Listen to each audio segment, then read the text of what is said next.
درود شریف پڑھ لیجیے۔ صلی اللہ علیہ نبی علیہ صلی اللہ علیہ وسلم صلاۃ و سلام علیک یا رسول اللہ صلی اللہ تعالی علیہ وسلم۔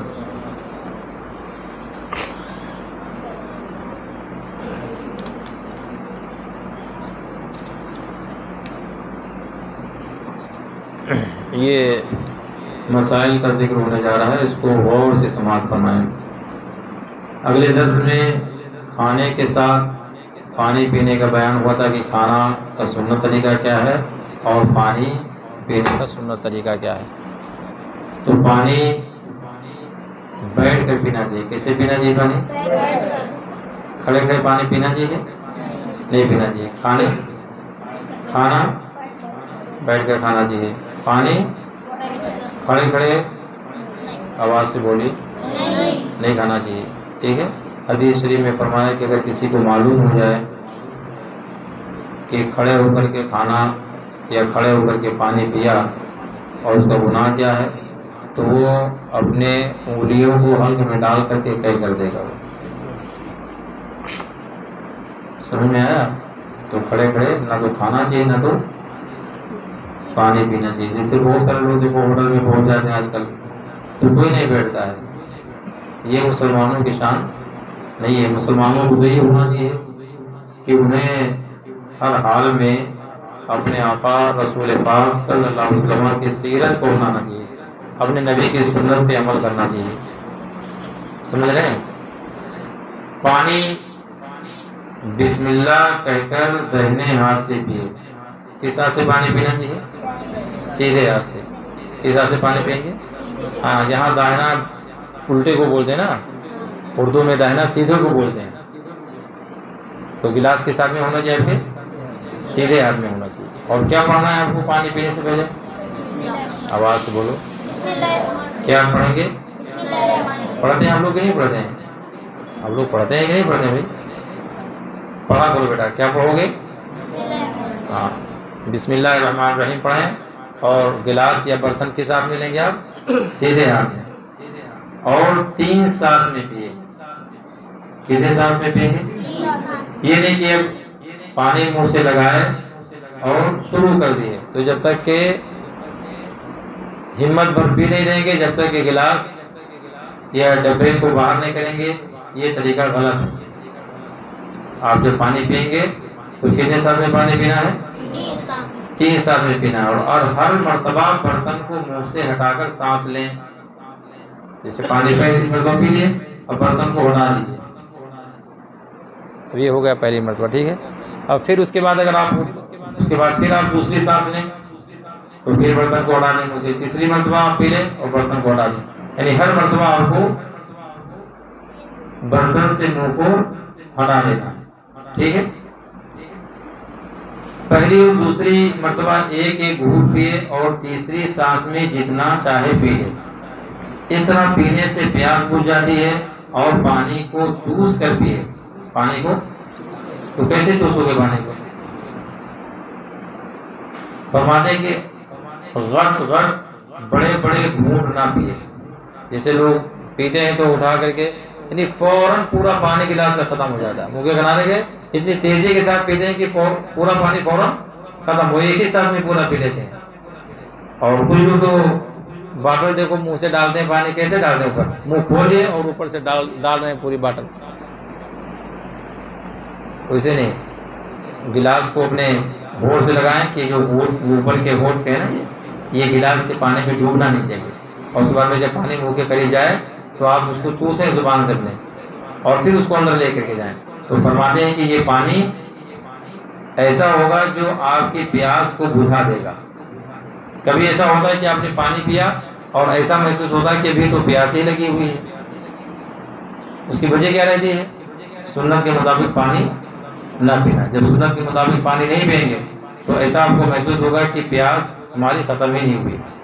تو سب سے آسان طریقہ اور اپنے آقا کی سنت کیا ہے؟ 3 سانس میں پانی پینے۔ کتنے سانس میں پانی پینا؟ پہلے گھونٹ میں کتنا پانی پئیں گے؟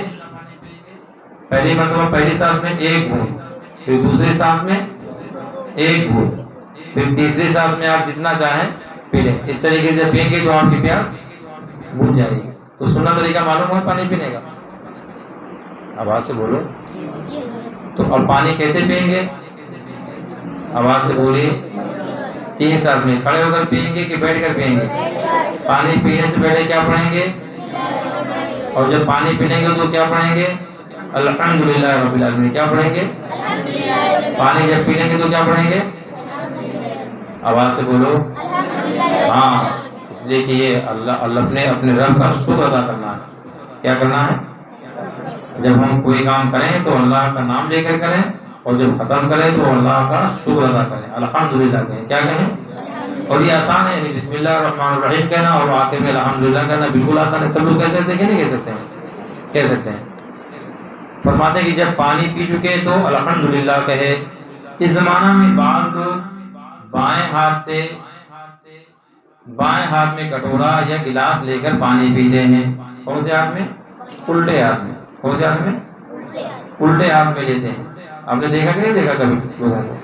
یعنی یہ سیدھا ہاتھ ہے تو گلاس کس میں لینا چاہیے؟ پانی پیتے ہوئے سیدھے ہاتھ میں لینا چاہیے. تو لوگ کس میں لیتے ہیں؟ یہ خاص طور سے کب ہوتا ہے؟ جب کہیں وہ کھانا کھاتے ہیں، کسی کے یہاں دعوت میں ہیں یا محفل میں کھانا کھا رہے ہیں، تو وہ سیدھا پانی لینے کی سیدھے ہاتھ میں لینے کے بجائے الٹے ہاتھ میں پانی لیتے ہیں اور پینا شروع کر دیتے ہیں. فرماتے ہیں کہ یہ طریقہ غلط ہے. ٹھیک ہے.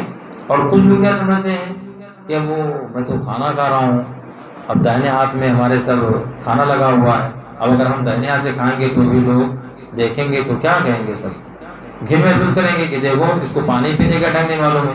یعنی عجیب عجیب سوچ لوگ رکھتے ہیں ذہن میں لوگوں کی وجہ سے کہ ہاں لوگ کہیں کہنا دیکھو ہاتھ میں کھانا لگا ہوا اور گلاس پکڑے ہوئے ہیں. یہ طریقہ کیا ہے؟ جی بتاتا ہوں بیٹا اس کو. ٹھیک ہے. فرماتے ہیں کہ اس زمانہ میں بعض لوگ بائیں ہاتھ یعنی الٹے ہاتھ میں کٹورا یا گلاس لے کر پانی پیتے ہیں، خصوصاً کھانے کے وقت. سیدھے ہاتھ سے پینے کو خلاف تہذیب جانتے ہیں. ان کی یہ تہذیب نصارہ ہے. اسلامی تہذیب سیدھے ہاتھ سے پانی پینا ہے. یعنی اس ہاتھ سے پانی پینا کھانے کے ٹائم کس کا طریقہ ہے؟ عیسائیوں کا طریقہ. کس کا طریقہ ہے؟ ہاں. اور سیدھے ہاتھ سے پانی پینا کس کا طریقہ ہے؟ مسلمانوں کا طریقہ ہے. کس کا طریقہ ہے؟ اب اگر آپ کھانا کھا رہے ہو تو حضرت علامہ محمد غزالی علیہ رحمہ نے یہ تحریر فرمایا ہے کہ آپ الٹے ہاتھ میں گلاس پکڑیں تو ہاتھ کو آپ سیدھے ہاتھ کو اس طرح لگائیں. کچھ لوگ اس طرح لگاتے ہیں، کچھ لوگ خالی ایک انگلی لگا دیتے ہیں اسے. یہ طریقہ کیا ہے؟ غلط ہے. بلکہ کیا فرماتے ہیں؟ ایسے لگانا چاہیے. کیسے لگانا چاہیے؟ ایسے. اب گلاس سمجھیے کہ گلاس ہے اور یہ ہاتھ ہے. اب الٹے ہاتھ سے آپ گلاس پکڑے ہوئے ہیں تو سیدھے ہاتھ کو نیچے لگائیں. کچھ لوگ یوں لگا کر پیتے ہیں. یہ طریقہ کیا ہے؟ غلط ہے. یہ طریقہ کیا ہے؟ غلط ہے. آسان اور سنت طریقہ کیا ہے کہ آپ سیدھے ہاتھ سے پانی پئیں. اگر کھانا کھا رہے ہو، کھانے کے دوران اگر آپ کو پانی پینا ہے تو آپ الٹے ہاتھ میں گلاس لیں اور سیدھے ہاتھ کی ہتھیلی کو لگا کر کے پانی آپ نوش فرمائیں. اسی لیے فرمایا گیا کہ کھانے کے دوران جب کھانا کھائیں تو آپ چاول اور دال یا جو بھی سالن اس کے ساتھ کھاتے ہیں تو ملانے میں اس طریقے سے ملائیں کہ آپ کی ہتھیلیاں نہیں لگنی چاہیے. یہ سب ہتھیلیاں نہیں لگنی چاہیے. اسے بہت سارے بچے کیا ہوتے ہیں کہ ایسے ملا کر کے کھاتے ہیں. پورے پلیٹ کو کریں گے، اس کو ملائیں گے، اس کے بعد پورا ملا کر کے وہ کر دیں گے. یہ طریقہ کیا ہے؟ غلط ہے. کھانا کھانے کے لیے بیٹھے تو آپ کی انگلیاں لگنی چاہیے. کیا لگنی چاہیے؟ اور 3 انگلیوں سے آپ کھانا کھائیں تو ظاہر بات ہے کہ آپ کی ہتھیلی صاف ہوگی. اب اگر آپ کو پانی پینا ہے، الٹے ہاتھ میں اپنے گلاس لیا اور سیدھے ہاتھ کی ہتھیلی پہ رکھا ہوا پییں گے تو یہ بھی سنت طریقہ ہوگا. کیا ہوگا؟ ہاں. فرماتے ہیں کہ آج کل ایک تہذیب یہ بھی ہے کہ گلاس میں پینے کے بعد جو پانی بچا اسے پھینک دیتے ہیں کہ اب وہ پانی جھوٹا ہو گیا اور دوسرے کو نہیں پلایا جائے گا. یہ ہوتا ہے. اگر کسی نے گلاس میں پانی، دیکھو پلاسٹک کے گلاس عام طور سے شادی میں لوگ لے جاتے ہیں پلانے ہیں. اب پانی پی لیے، آدھا گلاس میں پانی ہے تو اس کو یہ نہیں ہوگا کہ ہم اس کو دوسرا بھائی کوئی ہمارا پی لے. نہیں، وہ پانی کو پھینک ہی دینا.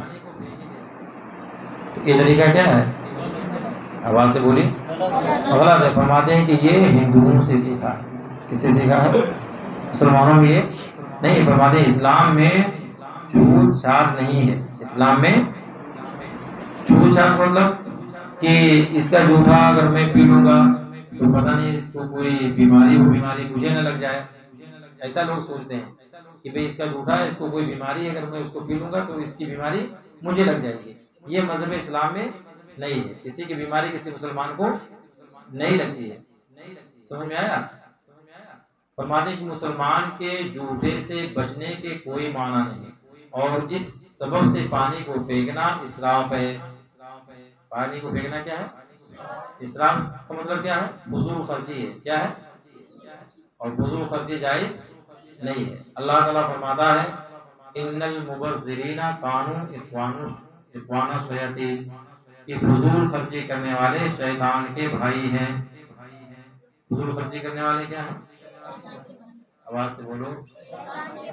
ہاں، فضول خرچی کرنے والے کیا ہیں؟ تو شیطان کے بھائی بننا چاہیے جی. ہاں، بس اوقات جو بڑے ہو جاتے ہیں، جیسے آپ لوگ چھوٹے ہو، آپ لوگ بھی بڑے ہو جاؤ گے. بڑے ہوگے کہ نہیں بڑے ہوگے؟ تب کھانے کے لیے کہاں جاؤ گے؟ نظام آباد. یا چلو آج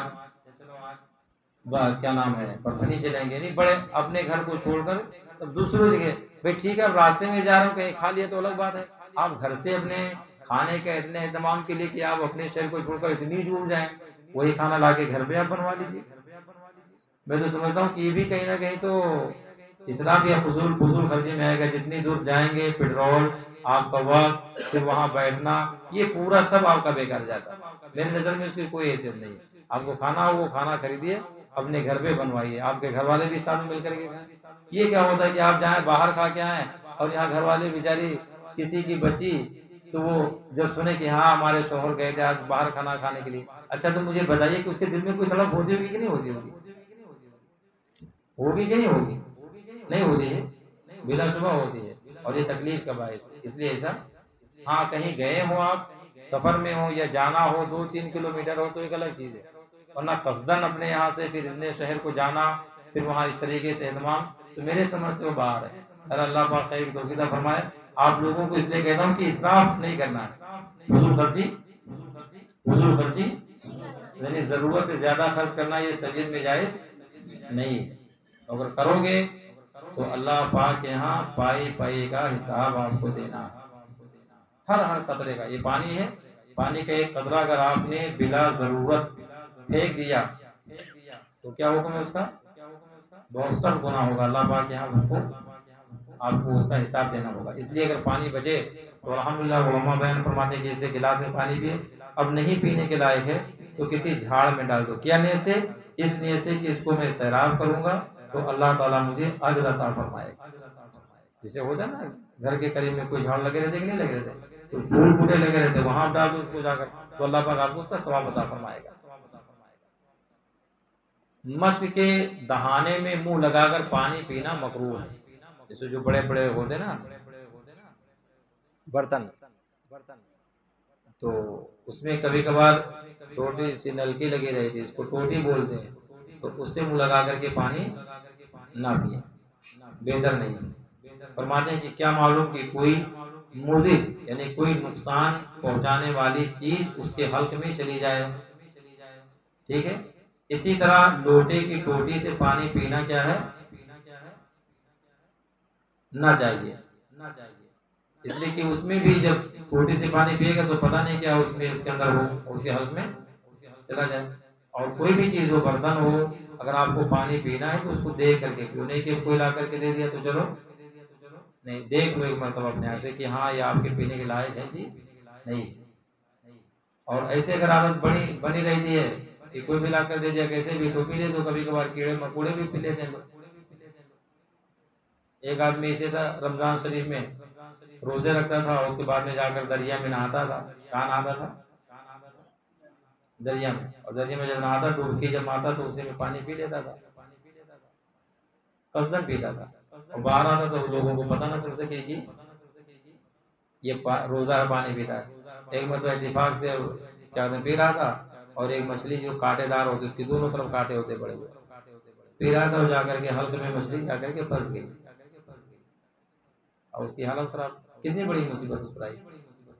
حلق میں جا کر کے کوئی چیز پھنس جائے، وہ بھی ایک زندہ مچھلی جا کر کے پھنس جائے تو اس کی تو حالت خراب ہو جائے گی. چھوٹی چیز پھنس جاتی تو یہ حالت ہو تو پوری مچھلی اس کے حلق میں پھنسی ہوئی تھی.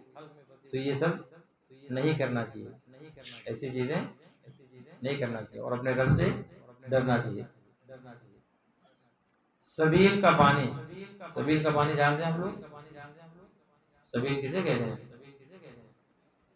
ابھی محرم شریف میں دیکھو مدینہ مسجد میں پروگرام ہو رہا کہ نہیں ہو رہا؟ جشن شہدائے کربلا ہوا تھا نا پروگرام. تو آپ لوگ شربت پیتے کہ نہیں پیتے؟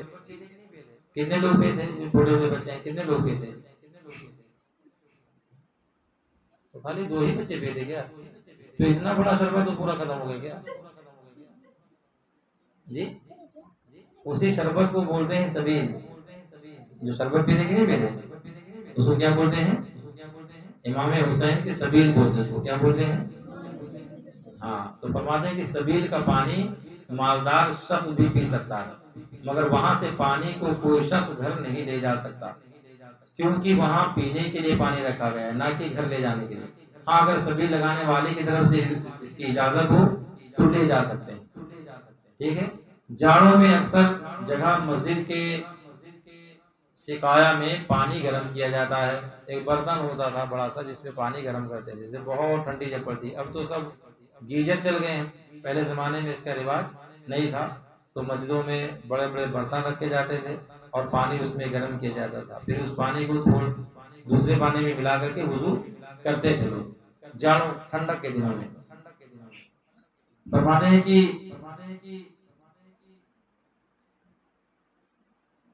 جاڑوں میں اکثر جگہ مسجد کے برتن میں پانی گرم کیا جاتا ہے تاکہ مسجد میں جو نمازی آئیں اسے وضو کریں. یہ پانی بھی وہی استعمال کیا جا سکتا ہے، گھر لے جانے کی اجازت نہیں. اسی طرح مسجد کے لوٹوں کو بھی وہی استعمال کر سکتے ہیں، گھر نہیں لے جا سکتے. بعض لوگ تازہ پانی بھر کر مسجد کے لوٹوں میں گھر لے جاتے ہیں، یہ بھی ناجائز ہے. یہ کیا ہے؟ بچنا چاہیے. لوٹوں میں وضو کا پانی بچا ہوا ہوتا ہے اسے بعض لوگ پھینک دیتے ہیں، یہ ناجائز اور اسراف ہے. مگر اب لوٹوں کا رواج تو ہو ہی نہیں. پہلے لوگ لوٹے سے وضو کرتے تھے. پہلے وضو کیسے کرتے تھے؟ اور اسی لوٹے سے وضو کرنے میں سنت طریقہ ادا ہوتا تھا. اب سیدھا نل لگا ہوا ہے کہ پانی بچنے کا کوئی وہی نہیں ہے. حالانکہ فرماتے ہیں کہ جو پانی وضو کرنے کے بعد میں بچے تو اس کو کھڑے ہو کر پینا چاہیے. کیسے پینا چاہیے؟ اور کھڑے ہو کر کیوں پینا چاہیے؟ فرماتے ہیں اس لیے کہ اس پانی میں اللہ پاک شفا عطا فرماتا ہے. جو پانی کو پیتا ہے تو اللہ پاک بیماری سے شفا عطا فرماتا ہے. کتنے پانی ہیں جس کو کھڑے ہو کر کے پی سکتے ہیں؟ نام یاد ہے؟ کون کون سے پانی جن کو کھڑے ہو کر کے پی سکتے ہیں؟ تو ایک وضو کا پانی ہے. کون سا پانی ہے؟ یعنی وضو کا بچا ہوا، وضو کرنے کے بعد میں جو پانی بچے وہ پانی ہے. اور یہ وہی ہے جب آپ برتن سے وضو کریں گے تب. نل سے کریں گے تو پوری ٹانکی بچ جائے گی. پھر پوری ٹانکی کہاں پئیں گے آپ؟ برتن میں لینے کے بعد میں جو پانی بچے اس کو آپ کھڑے ہو کر کے پی سکتے ہیں. اور دوسرا زمزم شریف کا پانی ہے کہ کھڑے ہو کر کے پیا جائے. اور باقی دوسرے پانی کو کھڑے ہو کر پینا جائز نہیں. خالی 2 پانی ہے. کتنے پانی ہیں؟ 2 پانی. کون کون ہے؟ وضو کا بچا ہوا پانی اور زمزم شریف کا پانی. آج کے درس میں خاص ولیمہ اور ضیافت کا بیان ہوگا. کس کا بیان ہوگا؟ ولیمہ اور ضیافت. صحیح بخاری اور مسلم میں انس رضی اللہ تعالیٰ عنہ سے مروی کہ نبی کریم صلی اللہ تعالی علیہ وسلم نے عبد الرحمن بن عوف کسے فرمایا تھا؟ عبد الرحمن بن عوف رضی اللہ تعالی عنہ پر زردی کا اثر دیکھا. کس کا اثر دیکھا؟ زردی جانتے ہو؟ پیلا پن ہوتا ہے. کیا ہوتا ہے؟ جیسے ہلدی وغیرہ لگا لیتے ہیں یا اس طریقے سے اور بھی کوئی چیز آتا ہے اس کو اوبٹن زیادہ تر بولا جاتا ہے. جب شادی وغیرہ جب ہوتی ہے تو اس میں لگاتے ہیں ہفتہ 2 دن 4 دن 5 دن کیا لگاتے ہیں؟ اوبٹن. یہاں بھی لگاتے ہیں تو اسے بدن میں پیلا پن آ جاتا ہے. کیا جاتا ہے؟ تو سرکار نے حضرت عبد الرحمن بن عوف رضی اللہ تعالیٰ عنہ پر زردی کا اثر دیکھا یعنی خلوق کا رنگ ان کے بدن یا کپڑوں پر لگا ہوا دیکھا. فرمایا یہ کیا ہے؟ یعنی مرد کے بدن پر اس رنگ کو نہ ہونا چاہیے۔ تو سرکار کے فرمانے کا مطلب تھا کہ کیوں لگایا آپ نے؟ عرض کی میں نے ایک عورت سے نکاح کیا ہے، اس کے بدن سے یہ زردی چھوٹ کر لگ گئی ہے، انہوں نے لگایا نہیں تھا بلکہ اس کے بدن سے چھوٹ کر کے لگ گئی تھی۔ فرمایا اللہ تمہارے لیے مبارک کرے، تم ولیمہ کرو اگرچہ ایک بکری سے یا ایک ہی بکری سے۔ سبحان اللہ۔ سرکار نے کیا فرمایا؟ یعنی نکاح کے مبارکبادی پیش کیا اور پھر کیا فرمایا؟ ولیمہ کرو۔ کیا فرمایا؟ ولیمہ کرو۔ بخاری شریف میں اور مسلم شریف میں حضرت انس رضی اللہ تعالیٰ عنہ سے روایت کہتے ہیں کہ رسول اللہ صلی اللہ تعالیٰ علیہ وسلم جتنا حضرت زینب رضی اللہ تعالیٰ عنہ کے نکاح پر ولیمہ کیا، ایسا ولیمہ ازواج مطہرات میں سے کسی کا نہیں کیا۔ کس کے نکاح میں ولیمہ فرمایا تھا؟ آواز سے بولیے، آواز سے بولیے۔ ایک بکری سے ولیمہ کیا، یعنی تمام ولیموں میں یہ ولیمہ بہت بڑا تھا، ایک پوری بکری کا گوشت پکا تھا۔ سبحان اللہ۔ اس زمانے میں گویا کہ ایک بکری کا ولیمہ کرنا کتنا سا بہت بڑا ولیمہ تھا وہ، مگر کسی کو دکھانے کے لیے، خوشی میں اپنے دوست و احباب کو کھلانے کے لیے، کہ خوشی کا مقام ہوتا ہے، شادی کا معنی ہی ہوتا ہے خوشی، اور تو خوشی میں اپنے دوست و احباب کو دعوت پیش کرنا چاہیے۔ سمجھ میں آیا؟ حضرت زینب شاید یہ وہی ہیں جن کا نکاح عرش پر ہوا تھا۔ کہاں ہوا تھا؟ ہاں، عرش پر ہوا تھا ان کا نکاح، تو شاید اسی کی خوشی میں اور زیادہ سرکار نے اضافہ فرمایا۔ الحمدللہ نکاح تو خوشی کا مقام تو وہی ہے، مگر یہ اس سے بڑھ کر کے خوشی تھی، اس لیے سارے ولیموں سے سب سے بڑا ولیمہ سرکار نے فرمایا۔ صحیح بخاری شریف کی دوسری روایت انہی سے ہے کہ حضرت زینب بنت جحش رضی اللہ تعالیٰ عنہ کے زفاف کے بعد جو ولیمہ کیا تھا، لوگوں کو پیٹ بھر روٹی گوشت کھلایا تھا۔ سبحان اللہ۔ کیسے کھلایا تھا؟ اس لیے اس زمانے میں بڑی تنگ دستی تھی، تو جس زمانے میں تنگ دستی ہو اس زمانے میں لوگوں کو شکم سیر کرنا، پیٹ بھر کھانا کھلانا، یہ بہت بڑی خوشی کا باعث ہوتا ہے۔ صحیح بخاری شریف میں حضرت انس رضی اللہ تعالیٰ عنہ سے مروی کہتے ہیں کہ خیبر سے واپسی میں خیبر اور مدینہ کے مابین حضرت صفیہ رضی اللہ تعالیٰ عنہ کے زفاف کی وجہ سے 3 راتوں تک حضور نے قیام فرمایا۔ سبحان اللہ۔ کتنی رات تک؟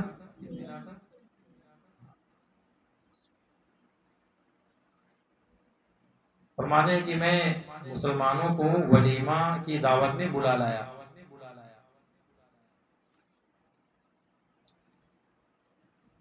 3 دن تک سرکار نے قیام فرمایا، تو حضرت انس فرماتے ہیں کہ میں گیا اور لوگوں کو سب کو بلا لایا ولیمہ کے لیے، مسلمانوں کو۔ فرماتے ہیں کہ ولیمہ میں نہ گوشت تھا نہ روٹی تھی، روٹی بھی نہیں تھی اور گوشت بھی نہیں تھا۔ حضور صلی اللہ علیہ وسلم نے حکم دیا دسترخوان بچھا دیے گئے، اس پر کھجوریں اور پنیر اور گھی ڈال دیا گیا۔ سبحان اللہ۔ یہ بھی ایک ولیمہ ہے۔ اس کے مطلب کیا ہے کہ گوشت کا ہونا کوئی ضروری نہیں، اگر نہ کسی کے پاس میں توفیق ہو تو بغیر گوشت کے بھی ولیمہ کر سکتا ہے، مگر گوشت یہ سید الطعام ہے، گوشت کیا ہے؟ سارے کھانوں کا سردار ہے، تو وہ اگر ہو تو سبحان اللہ اور اچھی بات ہے، اگر نہ ہو تو بھی ولیمہ ہو سکتا ہے، گوشت کا ہونا کوئی ضروری۔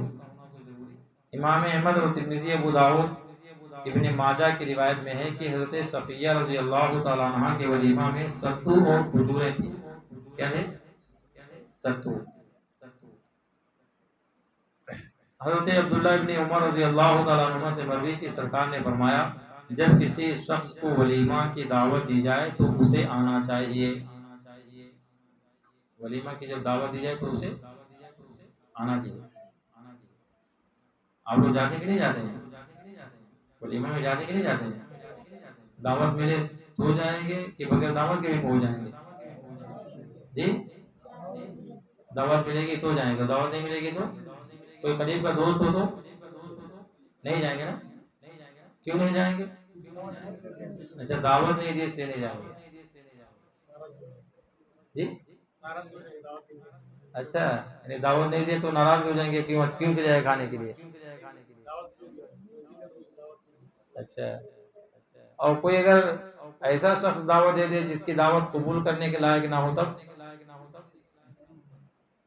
آپ کا دوست ہے، بہت قریب کا دوست ہے، مگر اس کی دعوت اس لائق نہیں کہ آپ کھائیں، تب جانا چاہیے کہ نہیں جانا چاہیے؟ جی وہاں بھی نہیں جانا چاہیے، دوست کے یہاں بھی نہیں جانا چاہیے جی؟ دوست بھی وہاں بھی ہوتا ہے، دوست بھی کوئی وہاں بھی ہوتا ہے کیا؟ یہ تو بہت مسئلہ ہو جائے گا کیا حاجی نعیم صاحب؟ کوئی دوست بھی کہہ رہا ہوں وہاں بھی ہوتا ہے جی؟ ہاں نہیں ہوتا ہے، دیکھو حاجی صاحب تو ہمارے بولے کہ دوست وہاں بھی نہیں ہو سکتا ہے، تو بات ہی ختم ہو گئی، کوئی وہاں بھی ہو دعوت دے تو دوست تھوڑی ہوگا، وہ تو دشمن ہے، کیا ہے؟ ہاں جو رسول پاک کا دشمن ہے وہ، جو آقا کریم کا دشمن ہے وہ، ہاں اور اس کو کون فرماتے ہیں؟ سرکار مفتی اعظم فرماتے ہیں دشمن جان سے کہیں بدتر ہے دشمن دین کا، ان کے دشمن سے کبھی ان کا گدا، یعنی جو نبی پاک کا گدا ہے وہ کبھی نبی پاک کے دشمن سے نہیں ملے گا۔ تو نبی پاک کا کوئی دشمن ہو تو دوست ہو سکتا ہے کیا؟ وہ نہیں ہو سکتا ہے، تو کہ وہاں بھی کوئی اگر دعوت دے تو دوست نہیں ہے آپ کا، وہ سمجھ میں آ رہا ہے کہ نہیں آ رہا؟ ان کی دعوت میں بھی آپ کو نہیں جانا ہے۔ بات یہاں یہ چل رہی تھی کہ کوئی اپنا ہو اور وہ دعوت نہ دے تو اس کی دعوت میں جانا چاہیے کہ نہیں جانا چاہیے؟ نہیں جانا چاہیے، اس لیے کہ بغیر بلائے کسی دوسرے کے دسترخوان پہ نہیں جانا چاہیے۔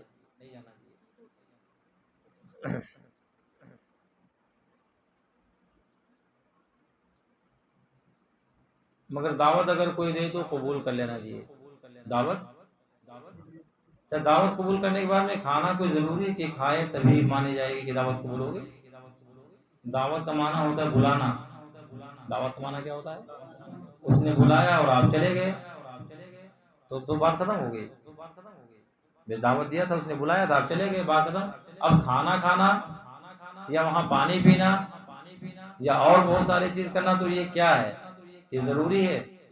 تو فرماتے ہیں کہ اگر دعوت جب کسی کو کھانے کی دعوت دی جائے تو قبول کرنی چاہیے، پھر اگر چاہے کھائے چاہے نہ کھائے، چاہے تو کھا لو چاہے تو نہ کھائے، ابھی نہیں کہ ہاں آپ نے دعوت قبول کیا تھا پھر کیوں نہیں کھائے، مگر کوشش یہ ہونی چاہیے کہ اگر دعوت آپ قبول کریں تو تھوڑا بہت ہی کھا لیں تاکہ میزبان کی حوصلہ افزائی، اس کی دل شکنی نہیں ہونی چاہیے، اس لیے کہ دعوت کھانے ہی کے لیے دی جاتی ہے، دعوت کس کے لیے دی جاتی ہے؟ کچھ لوگ تو دعوت کے انتظار ہی میں رہتے ہیں کہ کسی کی دعوت آئے یا کوئی نیاز ہو تو چلیے اچھا کھانا کھائیں گے۔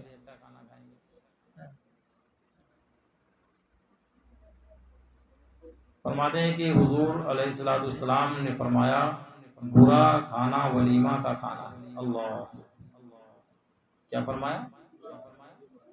برا کھانا کس کا کھانا ہے؟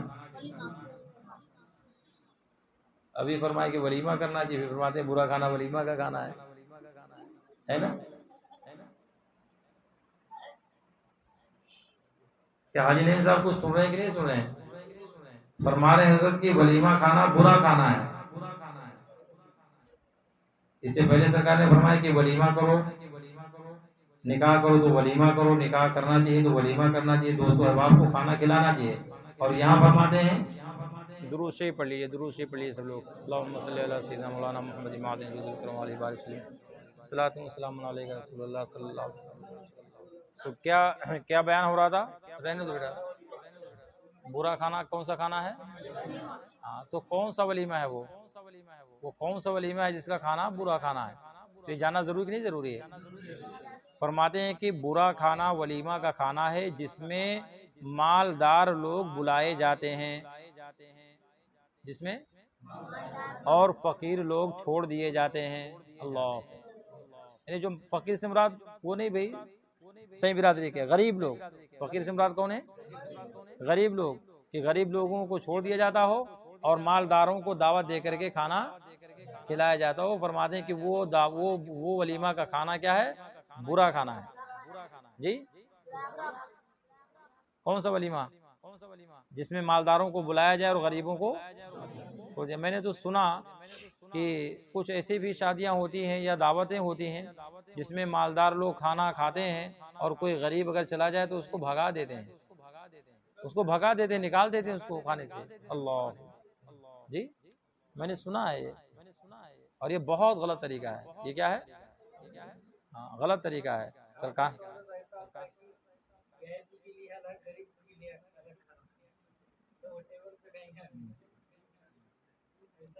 جی، وہ الگ ہے۔ فرماتے ہیں کہ برا کھانا ولیمہ کا کھانا ہے جس میں مالدار لوگ بلائے جاتے ہیں اور غریب لوگ چھوڑ دیے جاتے ہیں، اور جس نے دعوت کو ترک کیا یعنی بغیر کسی سبب کے انکار کیا، اس نے اللہ و رسول کی نافرمانی کی۔ اس کا مطلب کیا ہے کہ اگر کوئی دعوت پیش کرے اور کوئی عذر اگر نہ ہو تو دعوت قبول کرنا چاہیے۔ کوئی عذر اگر کوئی عذر ہے تو پھر اس کی دعوت قبول کرنے کی کوئی ضرورت نہیں ہے۔ حضرت عبداللہ ابن عمر رضی اللہ تعالیٰ عنہما سے روایت ہے کہ رسول اللہ صلی اللہ تعالیٰ علیہ وسلم نے فرمایا، جس کو دعوت دی گئی اور اس نے قبول نہ کی، اس نے اللہ و رسول کی نافرمانی کی۔ کس کی نافرمانی کیا اس نے؟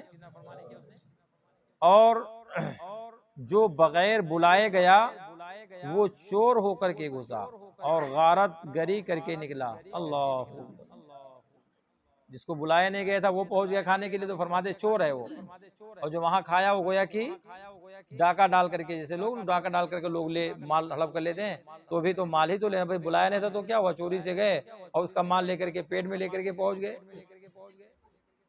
تو یہ کیا ہے؟ تو جانا چاہیے کہ نہیں جانا چاہیے؟ آپ لوگ جاتے کو نہیں جاتے ہو؟ ابھی دیکھیں کہ آج فلاں کے یہاں شادی ہے تو چلو بلائے چاہے بلائے چلو پہنچ جائیں گے دعوت میں۔ یہ طریقہ کیا ہے؟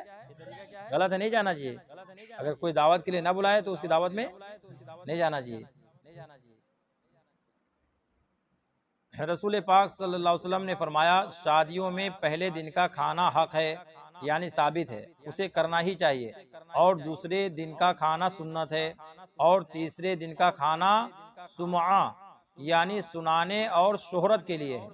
جو سنانے کے لیے کوئی کام کرے گا، دکھاوے کے لیے کوئی کام کرے گا، اللہ تعالیٰ اس کو سنائے گا یعنی اس کی سزا دے گا۔ اللہ، دکھاوے کے لیے اگر کوئی کرے گا تو اللہ پاک اس کی کیا دے گا؟ ہاں، کون سی شادی ہوتی دکھاوے کے لیے؟ کون سی شادی ہوتی بھائی دکھاوے کے لیے؟ دکھاوے کے لیے بھی کوئی شادی کرتا ہے کیا؟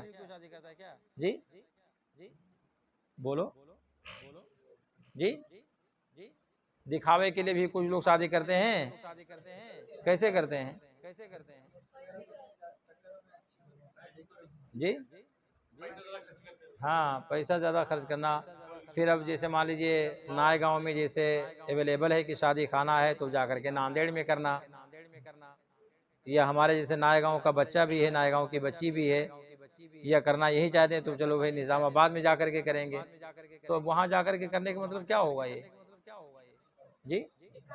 یہاں چھوٹا فنکشن ہال ہے تو وہاں سے بڑا فنکشن ہال بک کریں گے، تو کیا ہوتا ہے سب جی؟ ہاں، یہ سختی کے ساتھ سرکار نے منع فرمایا۔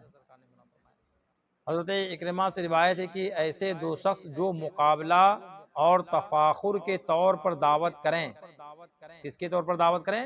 مقابلہ کے لیے، کہ اس نے 11 کنٹل کی بنوائی ہے نیاز تو ہم 12 کنٹل کی بنوائیں گے، اس نے 2 کنٹل کی بنوائی تو ہم 3 کنٹل کی بنوائیں گے، اس نے کیا کہتے ہیں بیل کی نیاز بنوائی تو ہم بکرے کی نیاز بنوائیں گے۔ فرماتے ہیں کہ اگر مقابلہ اور تفاخر یعنی فخر کے لیے، ایک دوسرے پر فخر حاصل کرنے کے لیے اگر کوئی دعوت کریں تو رسول اللہ صلی اللہ علیہ وسلم نے ان کے یہاں کھانے سے منع فرمایا، اس لیے کہ وہ گناہ ہو رہا ہے نا، وہ کیا ہو رہا ہے وہ؟ ہاں، اس لیے کہ دکھاوا اور ریاکاری یہ شریعت میں جائز نہیں ہے۔ ریاکاری کو تو شرک خفی فرمایا ہے۔ کیا فرمایا ہے؟ شرک خفی فرمایا ہے کہ شرک خفی ہے ریا، دکھاوا، اس لیے دکھاوا تو جو لوگ دکھاوے کے طور پہ کریں ان کے ہاں جانا چاہیے ہے؟ تو بچتے ہو نہیں جاتے ہو آپ لوگ جی؟ جاتے ہو نا، تو کس چیز پہ بھروسہ کیا جائے بھائی؟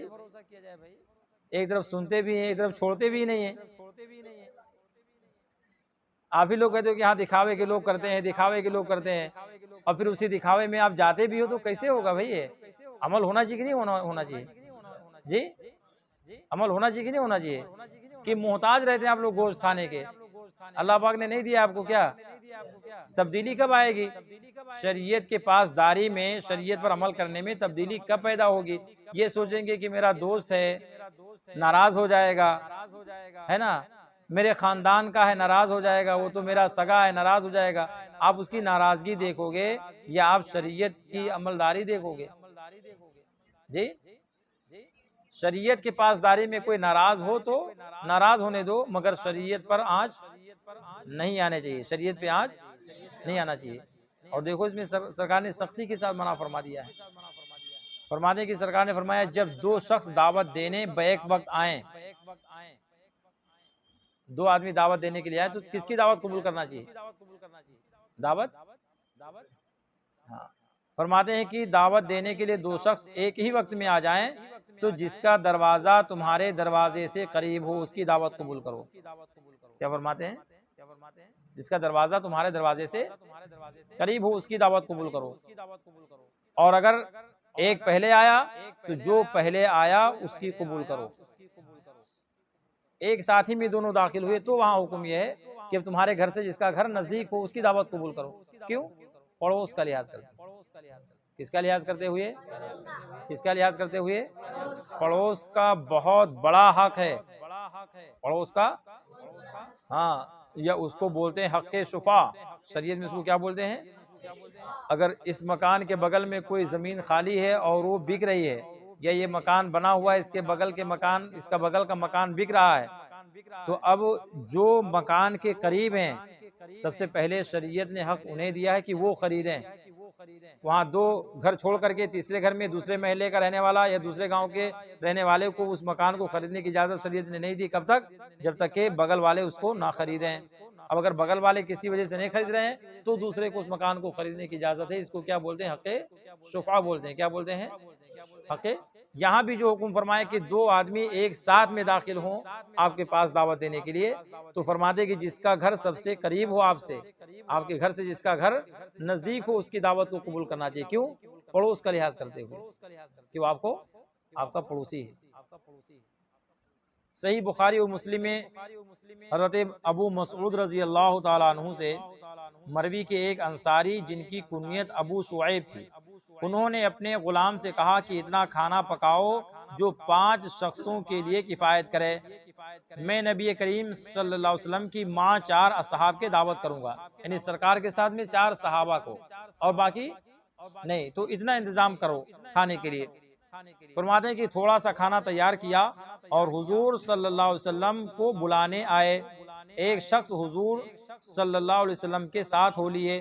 نبی کریم صلی اللہ علیہ وسلم نے فرمایا ابو شعیب ہمارے ساتھ یہ شخص چلا آیا، اگر تم چاہو اسے اجازت دو اور چاہو تو نہ اجازت دو۔ انہوں نے عرض کی کہ میں نے ان کو اجازت دی۔ سبحان اللہ۔ یہ سرکار نے ہم اور آپ کے لیے تعلیم فرمائی کہ اگر آپ کے ساتھ فرض کیجئے کہ جیسے آپ کو دعوت دی، اب کوئی آپ کا دوست آ گیا آپ کے گھر میں، سارے گھر والوں کی دعوت ہے، دوست آ گیا تو آپ فون کے ذریعے سے یا ملاقات کریے سے اسے کہہ لیجئے کہ بھئی میرے گھر پہ ایک مہمان ہے یا میرے دوست ہیں یا فلاں صاحب میرے ساتھ میں ہیں، اب ان کو بھی میرے ساتھ آنا ہے تو آپ اجازت دیں تو لے آئیں۔ یہ طریقہ سرکار نے مرحمت فرما دیا اور اس پر عمل کرنا چاہیے۔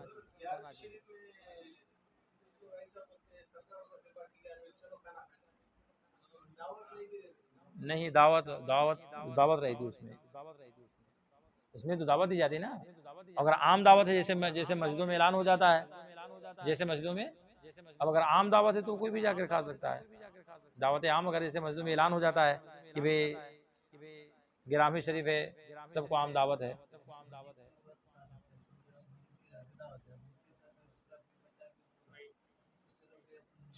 نہیں اس کی تو اس کی اجازت نہیں ہے، اگر جانا ہے تو پوچھ لینا چاہیے۔ کیا کرنا چاہیے؟ پوچھنے کے بعد اگر اجازت دے دے تو جانا چاہیے، ورنہ تو نہیں جانا چاہیے۔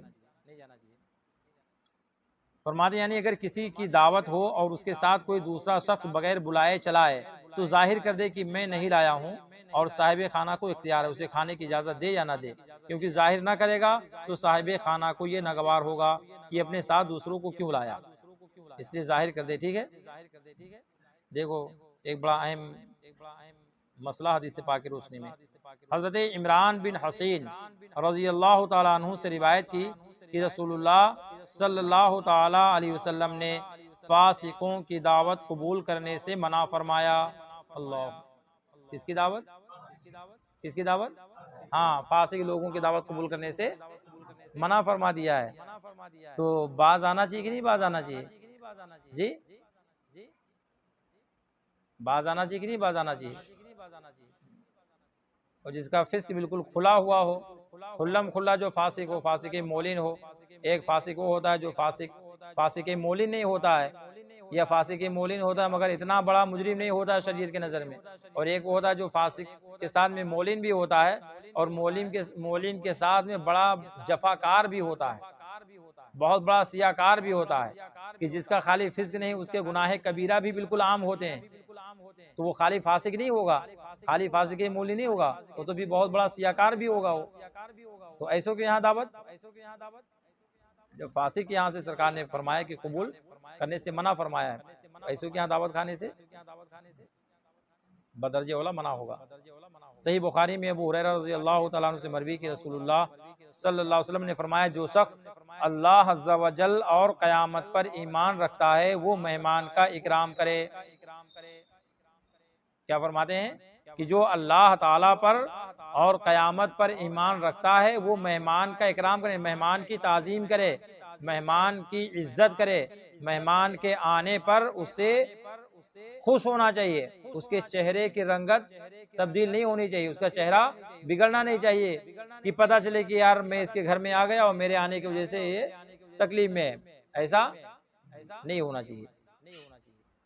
فرماتے ہیں اور جو شخص اللہ عز و جل اور قیامت پر ایمان رکھتا ہے وہ اپنے پڑوسی کو ایذا نہ دے، اپنے پڑوسی کو تکلیف نہ دے، اور جو شخص اللہ عز و جل اور قیامت پر ایمان رکھتا ہے وہ بھلی بات بولے یا چپ رہے۔ کون سی بات بولے؟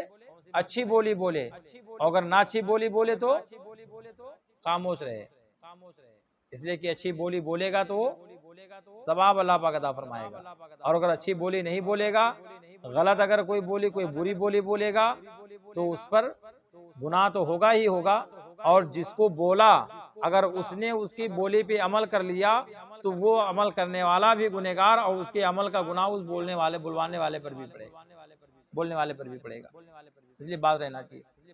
ایک روایت میں یہ ہے کہ جو شخص اللہ عز و جل اور قیامت پر ایمان رکھتا ہے وہ صلہ رحمی کرے، یعنی اپنے رشتہ داروں سے دوستی کو، رشتے کو ختم نہ کرے بلکہ ان کو جوڑ کر کے رکھے، اپنے خاندان سے دور نہ ہو بلکہ ان کو جوڑ کر کے رکھے۔ ایک ان کے لیے جو سب اہل سنت والجماعت ہو، رشتہ دار اور خاندان والے کیسے ہوں؟ اہل سنت اگر اہل سنت والجماعت نہیں ہے تو پھر اجازت نہیں ہوگی۔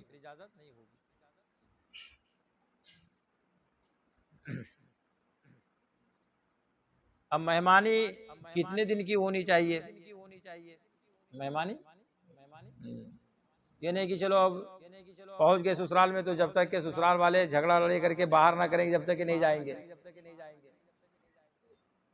ہے نا؟ کچھ لوگ ایسے پہنچ جاتے ہیں نا، اپنے جیسے بیوی سسرال میں ہے تو میاں صاحب بھی پہنچ گئے وہیں، ہے تو سسر صاحب بیچارے کیا بولیں گے؟ داماد ہے، بولیں گے تو کہیں ناراض نہ ہو جائے، بیچارے وہی اس فکر میں رہتے ہیں کہ بھئی اپنی بچی دے، اگر کچھ ایسا بولیں گے تو ناراض ہو جائے گا داماد، تو بیچارے اس لیے وہ بول نہیں پاتے ہیں۔ تو داماد صاحب کو کیا کرنا چاہیے اور کتنے دن مہمانی کرنی چاہیے؟ تو سنیے رسول پاک فرماتے ہیں کہ جو شخص اللہ عز و جل اور قیامت کے دن پر ایمان رکھتا ہے وہ مہمان کی تعظیم کرے، ایک دن رات، کتنے دن؟ ایک دن رات اس کا جائزہ ہے، یعنی ایک دن اس کی پوری خاطرداری کرے، اپنے مقدور بھر اس کے لیے تکلف کا کھانا تیار کرائے۔ کون سا کھانا؟ تکلف سے کا مطلب اچھا کھانا، تکلیف والا کھانا نہیں، تکلیف سے نہیں تکلف ہے، اچھا کھانا تیار کروائے۔ اور ضیافت 3 دن ہے۔ کتنے دن ہے ضیافت؟ آپ لوگ سن لیجئے نا، آپ لوگ بھی شادی ہوگی کہ نہیں شادی ہوگی؟ تو جاؤ گے کہ نہیں جاؤ گے سسرال؟ تو سسرال ہی کا خالی رشتہ ہے، باقی کسی کا نہیں آنا جانا ہوتا؟ جی نہیں ہوتا آنا جانا؟ ہاں فرماتے ہیں ضیافت 3 دن ہے، یعنی 1 دن کے بعد محضر پیش کرے اور 3 دن کے بعد صدقہ ہے۔ مہمان کے لیے یہ حلال نہیں کہ اس کے یہاں ٹھہرا رہے، کہ اسے حرج میں ڈال دے۔ مہمان کے لیے جائز نہیں ہے کہ وہ اس کے یہاں ٹھہرا رہے اور اسے تکلیف میں ڈال دے۔ تو 3 دن سے زیادہ نہیں رہنا چاہیے مہمانی میں، 3 دن سے زیادہ۔ ہاں اگر کوئی ضرورت ایسی درپیش آ گئی کہ وہ ضرورت ہی رکنے والی وہاں پر ہے، تو پھر وہ میزبان بھی قبول کرے گا، ایسا نہیں کہ قبول نہ کرے، تو یہ ایک الگ چیز ہے۔ مگر ویسے آپ جائیں اور وہیں جا کر کے ڈیرا ڈال دیں کہ 1 مہینے 2 مہینے ہم جائیں گے نہیں، تو طریقہ کیا ہے؟ غلط ہے۔ ترمذی ابی الاحوص جسمی سے وہ اپنے والد سے روایت کرتے ہیں، کہتے ہیں میں نے عرض کی یا رسول اللہ صلی اللہ تعالی علیہ وسلم، یہ فرمائیے کہ میں ایک شخص کے یہاں گیا، اس نے میری مہمانی نہیں کی، اس نے میری مہمانی یعنی میری ضیافت، میری کوئی عزت، میری کوئی تعظیم نہیں کی۔ اب وہ میرے یہاں آئے تو اس کی مہمانی کروں یا بدلہ دوں؟ اللہ، یعنی میں گیا تھا تو میری مہمانی نہیں کی ہے، اور اگر وہ میرے گھر آ جائے تو میں کیا کروں؟ یعنی بدلہ لے لوں یا میں اس کی مہمانی کروں؟ سرکار نے فرمایا بلکہ تم اس کی مہمانی کرو۔ سبحان اللہ، سرکار نے کیا فرمایا؟ آپ بدلہ نہ لو بلکہ آپ اس کی مہمانی کرو۔ ابن ماجہ نے ابو ہریرہ رضی اللہ تعالیٰ عنہ سے روایت کی کہ رسول اللہ صلی اللہ تعالیٰ علیہ وسلم نے فرمایا کہ سنت یہ ہے کہ مہمان کو دروازہ تک رخصت کرنے کے لیے جائے، یعنی مہمان اگر گھر سے جانے لگے تو کم سے کم دروازے تک آپ مہمان کو، یہ نہیں کہ آپ اپنے بیڈ پہ بیٹھے ہوئے ہیں یا اپنے کرسی پہ آپ بیٹھے ہوئے ہیں، مہمان مسافہ کیا، کہا جا رہا ہوں، ٹھیک ہے جائیے جائیے، یہ طریقہ کیا ہے؟ مہمان اگر گھر سے نکل آئے تو جو گھر کا مین گیٹ ہے آپ اس دروازے تک جائیں، اس کو الوداع کہیں، رخصت کریں اس کو، تاکہ اس کے دل کو خوشی ہو۔ اور مہمان جب آتا ہے تو وہ خوشیاں لے کر آپ کے گھر میں آتا ہے، مہمان جب گھر میں آتا ہے تو وہ برکتیں لے کر کے آپ کے گھر میں آتا ہے۔ اس لیے فرمایا گیا کہ مہمان کی آمد پر جو خرچ کیا جاتا ہے اللہ تعالیٰ اس کا حساب نہیں لیتا ہے، اللہ پاک اس کا حساب مہمانوں کی آمد پر، اس لیے تو بڑا فائدہ اس میں ہو جاتا ہے کہ مہمان آ گئے تو اگر کوئی چیز مان لیجیے ہم زائد بھی اگر لے کر کے چلے آئے، اگر وہ چیز بچ گئی تو اس کا بھی حساب اللہ پاک ہم سے نہیں لے گا۔ سمجھ میں آیا؟ تو مہمانوں کی تعظیم اور ان کی تکریم کرنا چاہیے، ان کی آمد پہ ناراضگی کا اظہار نہیں کرنا چاہیے، ٹھیک ہے جی۔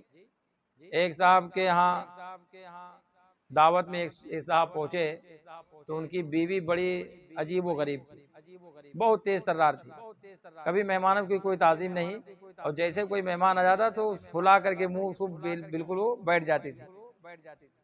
اب ایک اتفاق سے ان کے یہاں ایک مہمان آ گئے، اب بیچارے وہ بہت خوشی کے ساتھ گھر میں گئے اور اپنی بیوی صاحبہ سے کہا کہ دیکھو مہمان آ گئے ہیں، ماشاءاللہ اللہ کا فضل ہے، کیا بنائیں گے کھانے میں؟ تو بہت جھلا کر کے کہا خاک بنائیں گے کھانے میں۔ کیا کہا؟ کیا کہا تھا؟ ہاں، خاک کمانا مٹی، کیا کہا؟ اب بیچارے وہ سنے، اب وہ اتر گیا ان کا چہرہ، کیا کریں، میزبان ادھر مہمان ادھر میزبان، سوچے مہمان سن لے، اب تو اچھا نہیں ہوگا، بتاؤ مہمان کو تکلیف پہنچا دیا، ابھی کیا کریں بیچارے۔ تو میزبان صاحب گئے مہمان کے پاس، کہا آپ نے کچھ سنا ہے؟ آپ نے کچھ؟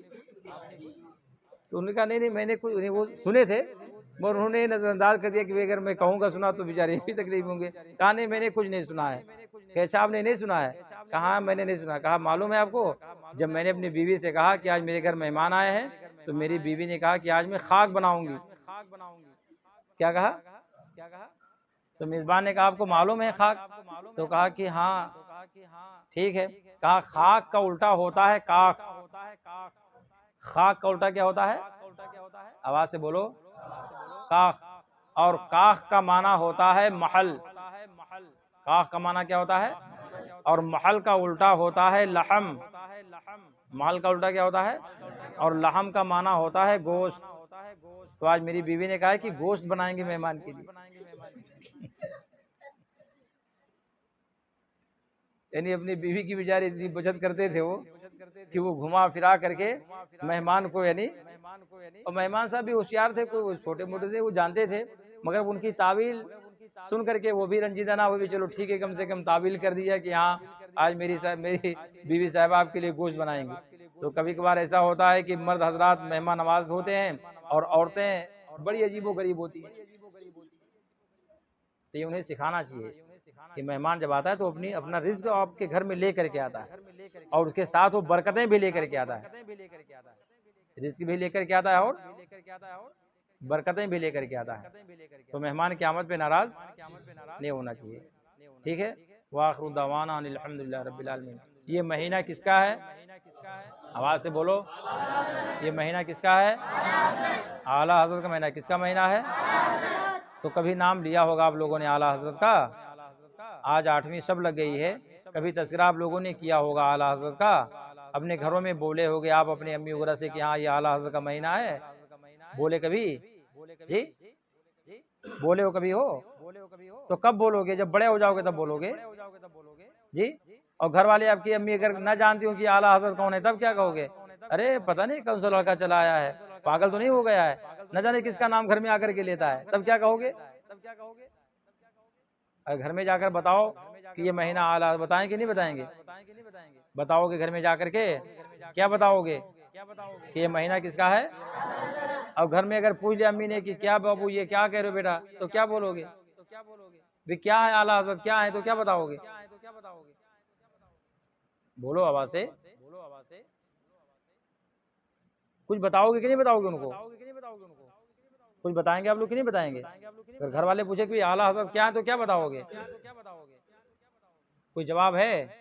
کیا بتائیں گے بھائی توفیق کے بچے گھر میں جا کے؟ گھر والوں نے پوچھا کہ اعلیٰ حضرت کیا ہے تو کیا بتائیں گے یہ سب؟ بولو آواز سے، اعلیٰ حضرت ہمارے ایمان کی حفاظت کرنے والے ہیں، آواز سے بولو، اعلیٰ حضرت ہمارے، ہاں اعلیٰ حضرت نبی پاک کے معجزات میں سے ایک معجزہ ہیں۔ اعلیٰ حضرت کیا ہیں؟ معجزہ کسے کہتے ہیں؟ معجزہ وہ ہوتا ہے کہ جو دیکھنے کے بعد میں عقل بالکل حیران ہو جائے اور عقل اس کو کبھی قبول کرنے کے لیے تیار نہ ہو، جو عقل میں نہ آئے، ایسا امر کوئی انسان اگر دیکھے تو حیران ہو جاتا ہے کہ بھئی یہ ہو کیا رہا ہے، جیسے چاند کو 2 ٹکڑے کر دینا، یہ کوئی عقل میں آنے والی بات ہے؟ آواز سے بولو۔ ابھی آپ نے سنا ہوگا کہ ہندوستان کا ایک بڑا مسئلہ یہ ہے کہ اس نے چاند پہ جا کر کے راکٹ ڈالا تو چاند پہ پہنچ گیا، تو کتنی خوشی منائے، بڑی خوشی منائے نا۔ تو وہاں پہنچ کر کے پھر وہ جا کر کے وہاں اس نے کیا اور وہاں کچھ کر نہیں سکا، اور الحمدللہ ہمارے نبی دنیا میں تشریف فرماتے، زمین پہ تھے، مکہ المکرمہ میں تھے، ابو القبیس پہاڑی کے سامنے تھے، چاند کی طرف جو سرکار نے انگلی کا اشارہ فرمایا تو ایک اس پہاڑی پر اور ایک اس پہاڑی پہ چاند نظر آ رہا تھا، اتنا فرق گیا تھا۔ تو یہ معجزہ ہے نبی کا، یہ کیا ہے؟ جو عقل میں آنے والی چیز نہیں ہے۔ بلا شبہ اعلیٰ حضرت ہمارے نبی کے معجزات میں سے ایک معجزے کا نام اعلیٰ حضرت، کس کا نام ہے؟ اللہ تعالیٰ کی نشانیوں میں سے ایک نشانی کا نام اعلیٰ حضرت ہے۔ تو کیا بتاؤ گے کہ اعلیٰ حضرت کون ہے؟ اللہ کی نشانی ہے۔ کیا بتاؤ گے؟ کیا بتاؤ گے؟ اعلیٰ حضرت کون ہے؟ اللہ پاک کی نشانی ہے، رسول پاک صلی اللہ علیہ وسلم کے معجزہ ہیں، اور آج کے زمانے میں نہیں بلکہ 100 سال پہلے سے لے کر کے آج تک اگر حقیقت میں دیکھا جائے تو اعلیٰ حضرت کی ذات وہ ہے، اعلیٰ حضرت کا نام وہ ہے کہ جو دل سے اعلیٰ حضرت کا نام لے گا وہی سچا پکا کھرا سنی مسلمان ہوگا۔ کون سچا پکا مسلمان ہوگا؟ آواز سے بولو، آواز سے بولو۔ ہاں، جن کی شان یہ تھی کہ بریلی شریف سے بیسل پور ایک شہر ہے، گاؤں ہے، وہاں آپ کے ایک مرید تھے جو بڑے نیک تھے، اور ان کی ایک بھتیجی تھی جو اعلیٰ حضرت سے مرید تھی، مریدہ تھی اعلیٰ حضرت کی، اور وہ بھی مرید تھی اعلیٰ حضرت کے۔ بہت بیمار ہو گئی اور وہ شاید لکھنؤ یا الہ آباد کے سائڈ میں پڑھاتے تھے۔ جب وہاں سے وہ آئے گھر پہ، جب سنے کہ ہماری بھتیجی کی طبیعت بہت زیادہ علیل ہے، تو گھر پہ پہنچے تو بھتیجی نے دیکھا چچا کو تو آنکھ کھولا، سلام پیش کیا اور کہا کہ آپ جائیے اور بڑے حضرت سے تعویذ لے کر آئیے تبھی مجھے آرام ہوگا۔ کیا کہا؟ آپ جائیے اور بڑے حضرت سے مراد کیا، بریلی شریف جائیے، اعلیٰ حضرت کی بارگاہ میں جائیے۔ وہ گئے، اعلیٰ حضرت عظیم البرکت کی بارگاہ میں پہنچے، اعلیٰ حضرت رضی اللہ تعالیٰ عنہ نے، اور حال یہ تھا، فرماتے ہیں کہ جب وہ گھر پہنچے تھے تو چونکہ بھتیجی کا معاملہ تھا، پریشانی کے عالم میں تھے، کھانا تک بھی نہیں کھایا، کھانے کے لیے دسترخوان بچھایا، کھانا رکھا گیا، تو فرماتے ہیں کہ بھتیجی کی بیماری کی کیفیت کو دیکھ کر کے یہ دل گوارا نہ ہوا کہ کچھ میں کھا لوں، اسی بغیر کھائے ہوئے میں چلا گیا۔ اور جب اعلیٰ حضرت کی بارگاہ میں پہنچا، تقریباً رات کے 10-11 بج رہے تھے، 10-11 بجے رات کو جب میں پہنچا حضرت کے در دولت پر، اور میں نے خبر بھیجی کہ میں فلاں جگہ سے اس لیے آیا ہوا ہوں، تو اعلیٰ حضرت نے اپنے دروازہ کھلوایا۔ جب میں وہاں پہنچا تو دیکھا کہ دسترخوان لگا ہوا تھا، وہاں جب پہنچا تو دسترخوان، فرمایا امام اہل سنت کہ پہلے آپ کھانا تناول فرمائیں، آپ مجھے بتائیے کہ 10-11 بجے رات میں مہمان کا جانا، اور پھر کوئی خاص کام کے لیے جاتا ہے تو کوئی کھانے کا اتنا اہتمام نہیں کرتا ہے، جب پہلے سے مہمان پہنچتے ہیں، یہ اطلاع ہوتی کہ مہمان آ رہے ہیں تو لوگ کھانے کا اہتمام کرتے ہیں۔ وہاں کون بتانے والا تھا؟ اعلیٰ حضرت جی۔ بیسل پور اور بریلی شریف کے درمیان میں کافی فاصلہ ہے، اتنی دور سے وہاں پہ آئے تھے، جس زمانے میں کوئی موبائل بھی نہیں تھا۔ آج موبائل ہوا، گھر سے نکلے، فٹ سے نکلنے سے پہلے لگا دیا فون، یا میسج ڈال دیا میں پہنچ رہا ہوں، آسانی ہے، مگر اس زمانے میں آسانی نہیں تھی۔ مگر قربان جاؤ اعلیٰ حضرت کے علم پر، حقیقت میں وہ اللہ کے نبی کے معجزہ تھے اعلیٰ حضرت، کہ وہ چلے تھے گھر سے بھوکے، اور ان کو معلوم تھا کہ میرا مرید آ رہا ہے، تو اعلیٰ حضرت نے ان کے آنے سے پہلے ہی کھانے کے انتظام فرما دیا، اور کھانے کے بعد آپ نے تعویذ دیا اور کہا کہ اس کو جا کر کے پہنا دینا، اللہ پاک انہیں شفا عطا فرما دے گا۔ جب وہ تعویذ لے کر کے بیسل پور پہنچے، اپنے گھر میں پہنچے، تو کیا دیکھتے ہیں کہ جو بچی بیمار تھی، اب بیماری کا کوئی نام و نشان ہی نہیں ہے، سبحان اللہ۔ گھر والے کہتے ہیں کہ جیسے آپ گھر سے نکلے تھے بریلی شریف تعویذ لینے کے لیے، اسی وقت سے بچی کے طبیعت میں نکھار پیدا ہونے لگا، اور آہستہ آہستہ ایسا محسوس ہوا کہ ساری بیماری ختم ہو گئی، اور اللہ پاک نے اسے شفا عطا فرمایا۔ تو وہ اعلیٰ حضرت ہیں کہ آپ سچے دل سے یہاں نائے گاؤں میں بیٹھے ہو نا، کہاں بیٹھے ہو؟ نائے گاؤں میں بیٹھے ہو، سچے دل سے اگر اعلیٰ حضرت کی محبت اپنے دل میں جمائیے، اور کوئی بھی پریشانی آپ کو لائے گا، کوئی بھی پریشانی لائے گا، خالی آپ سچے دل سے، شرط کیا ہے؟ خالی زبان سے نہیں، دل سچا ہونا چاہیے، اور اعلیٰ حضرت کی محبت آپ کے دل میں سچی ہونی چاہیے۔ آپ جو مانگو گے اعلیٰ حضرت کے در سے اللہ پاک سب تمہیں عطا فرمائے گا انشاءاللہ۔ تو اعلیٰ حضرت سے محبت رکھنی چاہیے کہ نہیں رکھنی چاہیے؟ بولیے، رکھیں گے نہیں رکھیں گے؟ یہ کس کا مہینہ ہے؟ آواز سے بولو۔ اعلیٰ حضرت کا نام کیا ہے؟